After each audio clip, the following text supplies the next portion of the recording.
사랑하는 성도 여러분, 6월 15일 화요일 우리 새날 새 아침을 하나님께서 우리에게 허락하셨는데 시편 130편으로 오늘 기도의 시간을 열겠습니다. 여호와여, 내가 깊은 곳에서 주께 부르짖었나이다. 주여, 내 소리를 들으시며 나의 부르짖는 소리에 귀를 기울이소서. 여호와여, 주께서 죄악을 지켜보실진데 주여 누가 서리이까? 그러나 사유하심이 주께 있음은 주를 경외하게 하심이니이다. 나 곧 내 영혼은 여호와를 기다리며 나는 주의 말씀을 바라는도다. 파수꾼이 아침을 기다림보다 내 영혼이 주를 더 기다리나니 참으로 파수꾼이 아침을 기다림보다 더하도다. 이스라엘아, 여호와를 바랄지어다. 여호와께서는 인자하심과 풍성한 속량이 있음이라. 그가 이스라엘을 그의 모든 죄악에서 속량하시리로다. 아멘. 우리의 구원과 소망이 되시는 하나님, 주의 백성의 부르짖음에 귀를 기울이시며 우리의 죄를 사하시는, 우리를 치유하시는 그 하나님의 얼굴을 구하며 이 아침 나아갑니다. 우리에게 오늘도 호흡을 허락하신 것을 감사드리며 항상 크신 자비와 긍휼로 우리에게 베푸신 주님을 찬양합니다. 환난과 어려움 중에 지난 밤을 눈물과 탄식으로 지낸 성도들에게 이 아침 새 힘을 주시고 위로와 소망을 주옵소서. 우리의 일상에서 마주치는 수많은 일들 가운데 그 주님의 지혜와 선하신 손길로 인도하심을 구하는 성도들에게 이 아침 말씀하여 주시고 선한 목자 되신 주님께서 쉴 만한 물가로 우리를, 우리 가정을, 우리 자녀들을 인도해 주시기를 구합니다. 육신의 연약함 가운데 주님의 치유의 손길을 사모하는 이 자녀들을 병상으로 찾아주시고 오늘 아침도 주의 말씀을 통해 영육간에 새 힘을 얻게 하시고 강건케 하시는 은총을 베풀어 주옵소서. 오늘도 우리의 입술의 말과 마음의 묵상이 주님께 연락되기를 소원하오니 성령 하나님이여 연약한 우리들을 붙들어 주시옵소서. 예수님의 이름으로 기도드리옵나이다. 아멘. 오늘의 본문은 예레미야 17장 12절부터 18절입니다. 영화로우신 보좌여, 시작부터 높이 계시며 우리의 성소이시며 이스라엘의 소망이신 여호와여, 무릇 주를 버리는 자는 다 수치를 당할 것이라. 무릇 여호와를 떠나는 자는 흙의 기록이 되어리니 이는 생수의 근원이신 여호와를 버림이니이다. 여호와여, 주는 나의 찬송이시오니 나를 고치소서. 그리하시면 내가 낫겠나이다. 나를 구원하소서. 그리하시면 내가 구원을 얻으리이다. 보라, 그들이 내게 이르기를 여호와의 말씀이 어디 있느냐? 이제 임하게 할지어다 하나이다. 나는 목자의 직분에서 물러가지 아니하고 주를 따라 싸우며 재앙의 날도 내가지 원하지 아니하였음을 주께서 아시는 바라. 내 입술에서 나온 것이 주의 목전에 있나이다. 주는 내게 두려움이 되지 마옵소서. 재앙의 날에 주는 나의 피난처시니이다. 나를 박해하는 자로 치욕을 당하게 하시고 나로 치욕을 당하게 마옵소서. 그들은 놀라게 하시고 나는 놀라게 하지 마옵소서.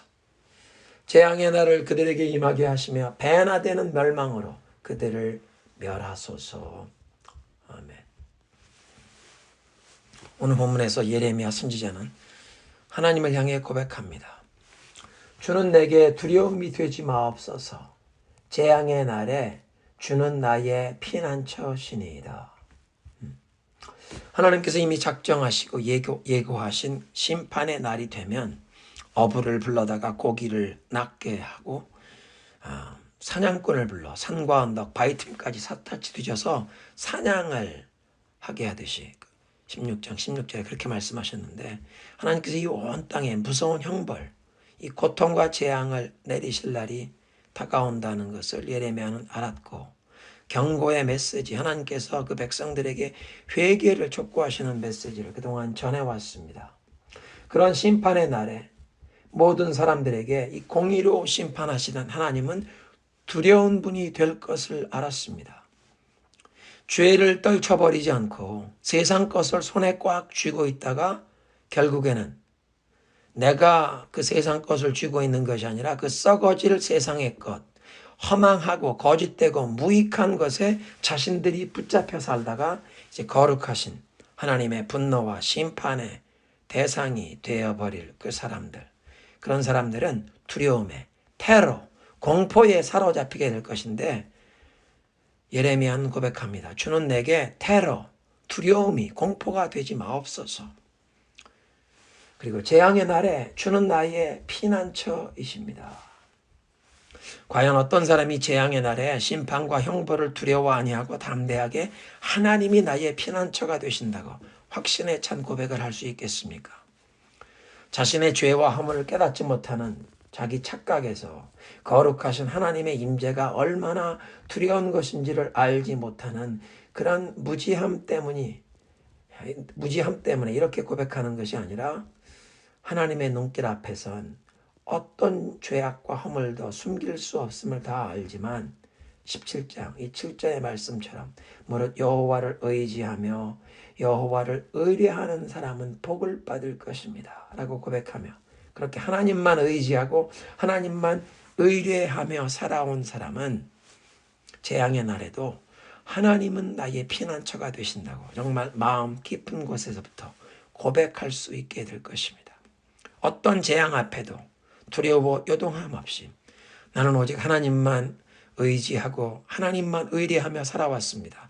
그러니 지금 하늘이 무너지고 땅이 흔들리고 큰 산이 깊은 바다에 던져지는 온 천지를 뒤흔드는 재앙의 날에도 하나님이 나의 안전한 피난처이십니다 라고 확신 있게 고백하게 된다는 것입니다.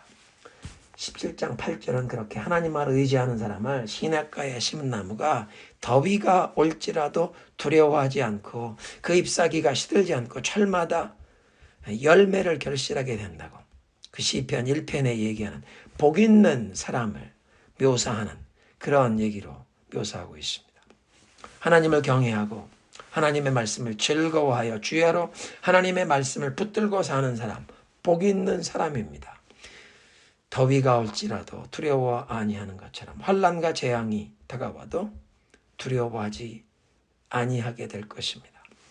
모든 만물보다 거짓되고 부패한 사람의 마음을 감찰하시고 살피시는 하나님의 눈길을 항상 의식하며 코람데오의 자세로 살아가는 사람은 재앙의 날에도 두려워 아니하면서 하나님께로 나아가 하나님이 나의 피난처 되심을 고백할 수 있습니다.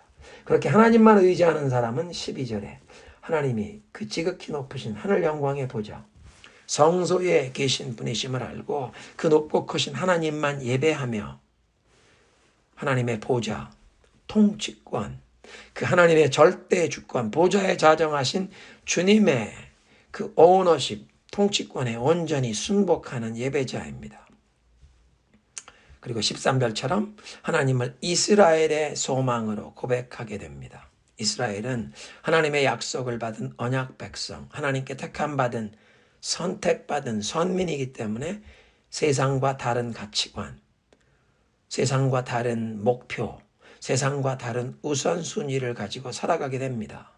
그리고 세상과 다른 영원한 하나님의 나라를 바라보는 가치관, 우선순위, 그런 분명한 소속감과 충성의 대상을 가지고 살아가기에 세상의 오해와 비웃음, 세상의 따돌림, 세상의 조롱과 반대, 박해까지도 받게 되지만 그러나 하나님께 모든 소망을 두고 살아가게 됩니다. 그래서 하나님은 이스라엘의 소망이십니다 라고 고백하는 것입니다. 13절 마지막에 이런 사람은 하나님께서 생수의 근원이시라고 고백하며 산다는 것입니다. 인생의 참된 만족과 행복이 오직 하나님께만 있음을 알고 하나님을 떠나서는 인간의 갈증이 해갈받을 길이 없고 세상이 주는 만족이나 기쁨은 모두 일시적인 것, 아침 안개와 같이 해가 뜨면 사라질, 잠깐 있다가 없어질, 지나가는 것임을 알기에 오직 하나님께서 우리 영혼의 참된 만족, 영원한 만족과 기쁨의 근원이심을 믿고 고백하며 경험하며 살아가는 사람입니다. 하나님이 내 영혼, 생명수로 마시우게 하시는 주님이 생수의 근원이십니다. 14절에서는 여호와여 주는 나의 찬송이십니다 라고 고백합니다. 인간은 기쁘면 노래를 부릅니다. 슬플 때도 노래를 부릅니다. 그래서 찬송이란 사람의 영혼 가장 깊은 곳을 터치하고 그 가장 깊은 곳에서부터 울려 나올 수 있습니다. 주님이 나의 찬송이십니다 라는 고백은 나의 가장 큰 기쁨이나 가장 깊은 슬픔에도 내 영혼이 주님을 노래합니다. 주님만 바라보고 주님의 이름을 외칩니다. 나의 행복과 기쁨의 근원이 주님이십니다. 나의 승리가 바로 주님이십니다. 또 나의 가장 큰 슬픔과 고통 가운데 주님만이 나의 위로자요. 그 어려움을 넘어설 소망, 내가 살아갈 이유가 된다고 고백하는 것입니다. 그러니까 나의 찬양이 주님을 향해 드려진다. 주님이 나의 찬양의 대상이요. 동시에 나의 노래, 나의 찬양의 내용도 바로 주님이시라고 고백하는 것입니다. 뿐만 아니라 그렇게 주님만 의지하고 바라보기에 나를 고치소서 그리하면 내가 낫겠나이다. 나를 구원하소서 그리하면 내가 구원을 얻으리이다. 간구하게 됩니다. 나는 병들었고 주님의 치유가 필요합니다. 나의 영, 혼, 육이 죄로 병든 상태임을 인식하며 오직 주님께서 나를 온전히 치유하실 수 있음을 고백하면서 겸손함과 간절함으로 주님을 찾는 사람입니다. 우리가 육신의 질병 가운데도 주님 나를 고쳐주옵소서.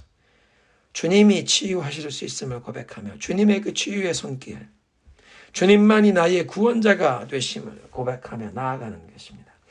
16절은 예레미야 선지자가 어떤 마음으로 하나님께서 주신 사명을 수행해 왔는지 보여줍니다. 사람들이 하나님의 말씀이 어디냐? 이제 하나님의 말씀이 임하게 할지어다. 그렇게 비웃듯이 조롱하듯이 하나님의 말씀을 대언하는 예레미야를 대했는데 16절에 나는 목자의 직분에서 물러가지 아니하고 주를 따랐습니다. 하나님의 인도하심에 순종하고 따르면서 그 하나님께서 주신 사명, 백성들의 그 목자의 직분에서 쉽게 물러나지 아니했다는 것입니다. 힘들고 어려워도 낙심하고 포기하지 않았습니다. 백성들이 내가 전달하는 이 하나님의 메시지를 거부하고 다가오는 심판과 재앙을 경고하면서 죄에서 돌이키라고 회개를 촉구하시는 이 하나님의 메시지가 듣기 거북하다고 나를 대적하고 핍박하였지만 나는 하나님께서 주신 사명, 그 백성들의 영혼을 돌아보는 목자의 직분을 버리고 낙심하여 포기하지 않았습니다. 죄에 대한 하나님의 그 엄중한 심판과 재앙의 날이 다가옴을 계속 눈물로 외쳤지만 그러나 그런 재앙의 날을 내가 원하고 기다린 것이 아니었음을 주님이 아십니다. 가장 중요한 부분은 16절 마지막 부분에 내 입술에서 나온 것이 주의 목전에 있나이다.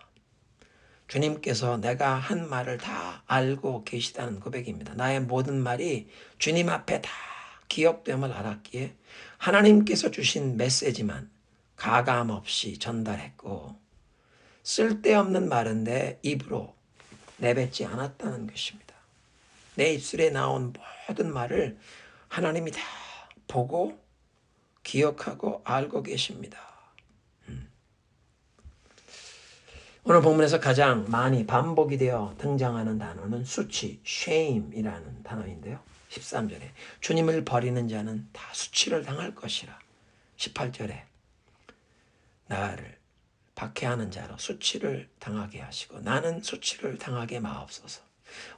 온전히 하나님만 의지하는 하나님의 사람, 인기가 없고 사람들이 싫어해도 사람들의 미움을 받더라도 하나님의 말씀에 두려워 떨면서 그 받은 바 하나님의 말씀을 가감 없이 그대로 백성에게 전했던 하나님의 사람, 그렇게 하나님을 경외하는 예레미야를 박해하는 자로 수치를 당하게 하시고 그렇게 하나님의 말씀에 두려워 떨며 하나님의 말씀을 그대로 전달했던 나는 수치를 당하지 않게 하옵소서. 우리 함께 기도하겠습니다. 영화로운 그 하늘의 보좌에 좌정하사 우리의 경배와 순복을 받으시기에 합당하신 하나님, 주님이 이스라엘의 소망이시오 하나님의 택하신 백성의 소망, 생수의 근원이심을 이 아침도 고백합니다. 우리들도 예레미야처럼 재앙의 날에 주님이 나의 피난처가 되신다고 담대하게 확신 있게 고백할 수 있기를 소원합니다. 온전히 하나님만 의지하고 하나님만 의뢰하며 살게 하옵소서.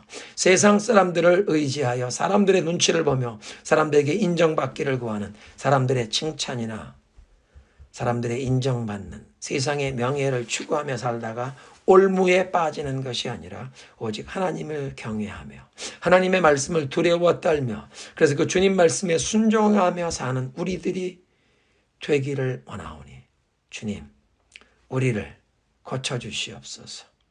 우리의 병든 영혼, 죄로 상처 입은 우리의 정서와 우리의 의지까지도 고쳐주시옵소서. 우리의 육신을, 병든 육신을 고쳐주시옵소서. 우리의 속사람뿐만 아니라 우리 가정, 우리의 대인관계도 주님께서 고쳐주시옵소서. 주님이 우리의 찬송의 대상이시오. 주님이 우리의 기쁨과 행복, 우리의 승리요, 우리의 소망, 우리의 구원과 노래가 되심을 고백합니다. 오늘도 주님을 찬송하며 주님과 동행하는 우리의 발걸음이 되게 하옵소서. 예수님의 이름으로 기도드리옵나이다. 아멘. 이제 함께 기도하실 때에 아직도 세계 여러 지역에 이 큰 고통과 죽음이 계속되고 있는 코로나 팬데믹, 이 무서운 재앙 가운데 주님의 진노 중에라도 자비를 베푸시도록 기도하십시다. 인도에 특별히 우리 선교사님들과 현지 목회자들과 크리스찬들 주님께서 특별한 보호와 치유의 역사, 그 힌두교와 이슬람의 견고한 진이 무너지고 하나님의 구원이 그 땅에 선포되게 하옵소서. 코로나에 감염된 몽골 새생명교회 몽호 목사님 가족, 특별히 부목사님 마르다 목사님과 가족이 병원에 입원하셨습니다. 치유하시도록. 코로나에 감염된 우리 몽골 이 성도들을 치유하옵소서. 또 세계 각 지역에 우리 파송 선교사님들 위해 기도하시고 대한민국이 하나님께서 자비와 긍휼을 베푸사 정직하고 겸손한 마음으로 하나님의 도우심과 지혜를 구하며 국민을 섬길 지혜로운 지도자들을 세워주옵소서. 코로나 기간 동안 위축된 모든 한국교회를 회복시켜 주시고 우리 민족의 복음 통일을 준비하는 교회들로 세워주옵소서. 다음 주간에 우리 어린이 BBS가 있는데 우리의 2세, 3세 자녀, 손들이 하나님의 말씀과 성령의 불같은 역사 안에서 부흥의 세대로 하나님의 군대로 일어나게 하옵소서. 기도하시겠습니다.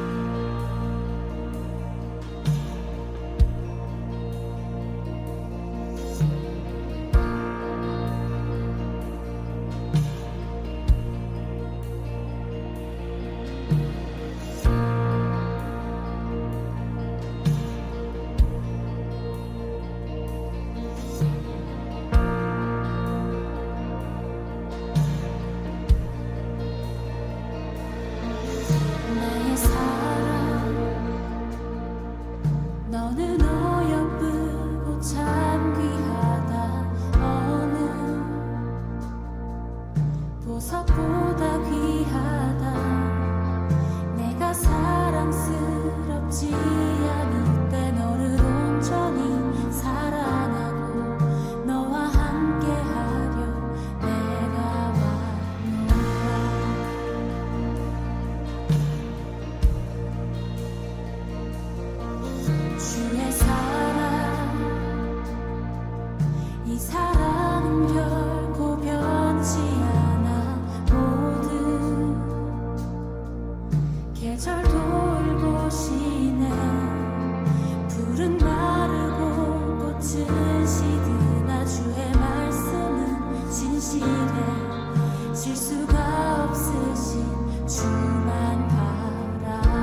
나라는 결코 변치 않아. 모든